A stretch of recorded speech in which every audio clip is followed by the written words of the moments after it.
Palakkad എലപ്പുള്ളിയിലെ മദ്യനിർമ്മാണശാല excise മന്ത്രിയും മുഖ്യമന്ത്രിയും മാത്രം ചർച്ച ചെയ്ത് തീരുമാനിച്ചതാണെന്നും ഒരു വകുപ്പുമായും ചർച്ച നടത്തിയിട്ടില്ലെന്നും പ്രതിപക്ഷ നേതാവ് വി.ഡി. സതീശൻ വ്യക്തമാക്കുകയാണ്.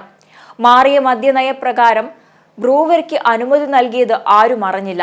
ആകെ അറിഞ്ഞത് ഒയാസിസ് കമ്പനി മാത്രമാണെന്നും വി.ഡി. സതീശൻ ആരോപിച്ചു.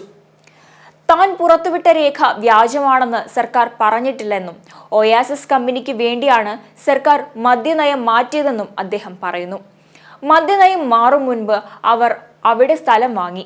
മദ്യനയം മാറുമെന്ന് കമ്പനി എങ്ങനെ അറിഞ്ഞുവെന്നും അപ്പോൾ ഈ കമ്പനിക്ക് വേണ്ടിയാണ് മദ്യനയം മാറ്റിയതെന്നും പ്രതിപക്ഷ നേതാവ് ആരോപിച്ചു.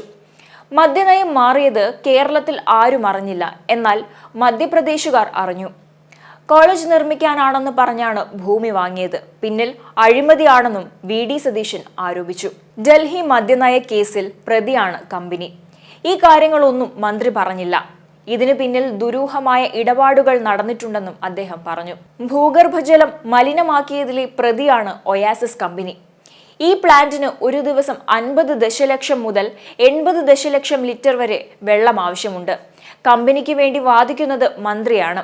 കോൺഗ്രസിനേക്കാൾ നന്നായി കുടിവെള്ള പ്രശ്നത്തെക്കുറിച്ച് അറിയാവുന്നത് CPIക്കാണെന്നും പ്രതിപക്ഷ നേതാവ് കൂട്ടിച്ചേർത്തു. ഭൂഗർഭജലം ഇല്ലാത്തതുകൊണ്ട് ഒരുപാട് പദ്ധതികൾ ഉപേക്ഷിക്കേണ്ടി വന്നുവെന്നായിരുന്നു പാലക്കാട് MP ആയിരിക്കെ മന്ത്രി പറഞ്ഞത്. സന്തുലിത പദ്ധതികൾ മാത്രമേ ഇവിടെ പറ്റൂ എന്നാണ് അദ്ദേഹം അന്ന് പറഞ്ഞത്. ഇന്നിപ്പോൾ അദ്ദേഹം മന്ത്രിയായപ്പോൾ ആ സാഹചര്യം എങ്ങനെ മാറിയെന്നും ചോദിക്കുന്നു.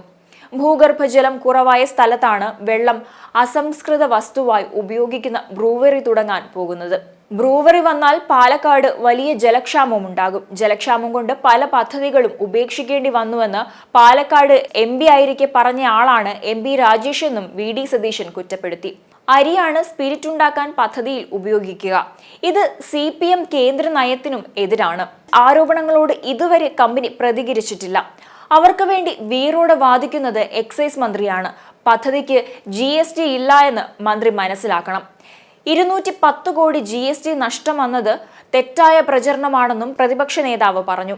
എലപ്പുള്ളി മദ്യനിർമ്മാണ കമ്പനിക്ക് അനുമതി നൽകിയതിലെ അഴിമതി CBI അന്വേഷിക്കണമെന്ന് VK ശ്രീകണ്ഠൻ MPയും ആവശ്യപ്പെട്ടിരുന്നു. മന്ത്രി MP രാജേഷും ഭാര്യ സഹോദരനും കമ്പനിയുമായി ചർച്ച നടത്തി. മുഖ്യമന്ത്രിയെ തെറ്റിദ്ധരിപ്പിച്ചു. 30 വർഷം പഴക്കമുള്ള മദ്യനയം മാറ്റിയത് അഴിമതിയാണ്.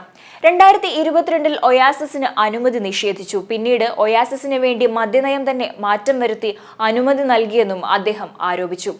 സർക്കാർ മദ്യനയം മാറ്റിയത് ഒയാസിസ് കമ്പനിക്ക് വേണ്ടിയാണ്.